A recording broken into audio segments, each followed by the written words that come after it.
Hey guys, it's Jonah with DIY. Today I'm going to give you guys a quick breakdown on the Elden Ring Nightreign map and a few things that you want to keep an eye out for whenever you're first getting into the game, because obviously whenever you get into the game, this map is interactive and it's pretty confusing honestly until you actually get the hang of what you're doing and where you're going. First of all, we're going to go ahead and go into the most prominent thing on the map, which are these gold circles here, and these are graces, and you can level up, you can restore FP, and even Estus flasks here, so it's definitely a good thing to keep an eye out for on the map. Whenever you do beat any of these camps, there's going to be a small circle that pops up that looks like this one, just much smaller, and that's going to show you that you actually beat the camp itself, so you know which camps you've beaten as you've done each night. So just keep an eye out for that.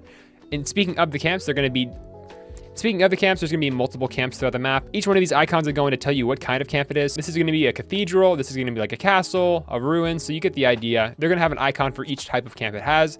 And then additionally, on the side of each camp, you're going to see these little squares here, and that's going to tell you the attribute that is linked to each camp. So for instance, we have a poison camp right here, a holy camp, fire as well, and that's going to give you guys a generalized idea as to what attribute weapon you can get whenever you beat the boss there. So it's definitely beneficial to look for those types of camps, especially depending on the boss you're fighting, so you can get a good weapon for that boss. And then you're going to have these churches here, which are going to be these gold icons here. And these churches are definitely important to hit up during your run, so you can increase the amount of Estus flasks you have in your inventory, so the more amount of times you can heal. So that's definitely beneficial. You have little castles here, which are definitely good for picking up a staff or two and getting some extra sorceries if you're playing like a mage type character. And then one big thing that most people don't realize are these like blue little flame icons. These are the jump points. So I think they call them like the streams, and you basically go up to it. There's like a blue area, you jump and you'll go up on top of the mountain. So these are all areas at which you can jump up, and they're definitely beneficial to kind of navigate through, so you can get to areas in the map that you normally wouldn't be able to unless you use these jump pieces right here. So keep an eye out for those. And then one big thing on the map, you have these big cloud areas, which are basically like slipstreams. They're one directional, and you can kind of see the way that they kind of flow. So this one is actually going to start down here, and then it's going to move upwards to this point right here. You're going to have the tree, which is again the starting point, this light blue tree with some leaves on it. This tree starts here and goes all the way down here, and then same thing vice versa, here to here, here to here. And then a tree starts here and ends right there. So it's definitely a nice way to navigate the map if you want to go a long distance and there's really nothing that you want to hit up from here to here. So that's definitely a good thing you want to keep an eye out for when you're navigating the map. Then of course you have your castle, which is one of the main points in the map that you definitely want to hit up a few times in your playthrough. And then of course you have your icons for each individual person. And then the ring around your character is going to match the ping color that matches the person that's pinging the actual thing. So just keep an eye out for that when you are navigating the map.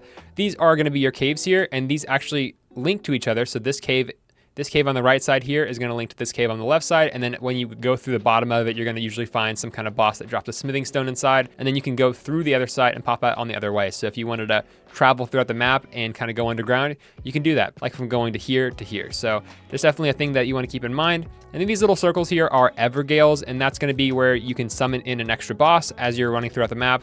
And they usually drop some pretty decent loot, but you will need a stone sword key, which you get from unlocking chests and stuff like that as you run throughout the map. So that's going to be the generalized layout of all the main icons on the map. We're going to move over to some of the more less common things you're going to see on the map as you go throughout the nights. Now, as you go throughout the map, even on night one, there's going to be field bosses, and these field bosses are not going to be attached to camps. And these can be pretty hard sometimes, and there's going to be two levels to them. One of the levels is going to be the more base and easier one, which is going to be this one right here, which this one's already been beaten, so there's a cross through it.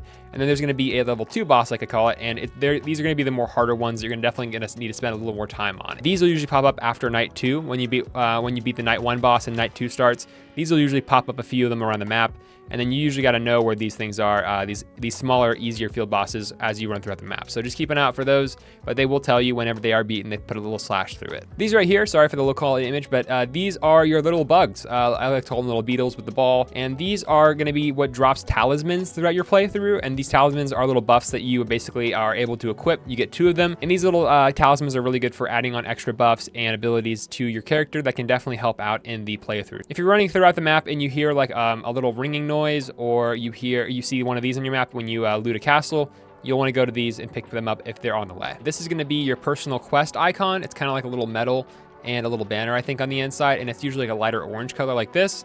And this is going to be the spot that you want to go to progress your Remembrance quest lines that is going to be specific for each character. So when you're in a Remembrance and you start a quest or you start a map, it's going to pop up like this if you have to get something on the map. So you're probably going to be the only person that sees this too, so you got to lead your party to it. There's one more thing I want to tell you guys about, which I couldn't find a picture of. Essentially, it's called Invader Areas, and basically there's going to be a dark ring that is circling the a specific camp whenever you join into a map sometimes, and then inside those rings are going to be actual clones of the characters you're running, and you have to kill them like you would normally do with invaders.